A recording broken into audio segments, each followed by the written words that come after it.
Welcome sa kauna-anahang episode ng Buhay Likas, isang serye na tumatalakay sa kahalagahan ng biodiversity sa Pilipinas, ang mga banta rito at ang papel nating lahat sa pangangalaga nito. Ngayong episode, tatalakayin natin ano ang biodiversity, bakit ito mahalaga, at ano ang kalagayan nito sa Pilipinas. Ang Pilipinas ay isang bansa na mayroong mayamang biodiversity. Ngunit ano nga ba ang ibig sabihin nito? Ang biodiversity ay tumutukoy sa iba't ibang anyo ng buhay, mula sa hayop, halaman, hanggang sa mikroorganismo. Mahalaga ito sa ekosistema para mapanatili ang balanse at sustento ng lahat ng organismong nabubuhay. Kapag nawala ang biodiversity, hindi lang kalikasan ang nawawala. Kasama rito ang ating kabuhayan, pagkain at kinabukasan. Ayon nga sa Philippine Social Sciences Review, when biodiversity is lost, we lose more than nature.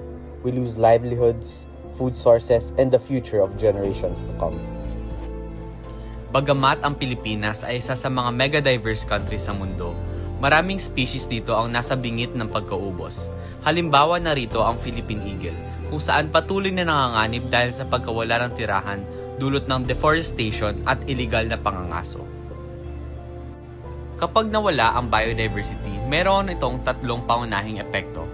Una, ang pagkalipol ng mga hayop kung saan nawawala ang mga species tulad nga ng Philippine Eagle na mahalaga sa food chain. Pangalawa, ang kawalan ng balanse sa ekosistema kung saan nagkakaroon ng imbalance ang predator-prey relationships. Pangatlo, ang pagkawala ng yamang likas kung saan direktang naapektuhan ang kabuhayan ng mga Pilipino, lalo na ang mga umaasa sa agrikultura at pangingisda. Ang pagkawala ng biodiversity ay hindi simpleng issue.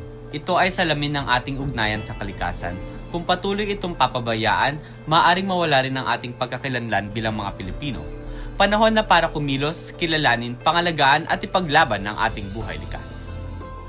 Abangan ang susunod na episode ng Buhay Likas.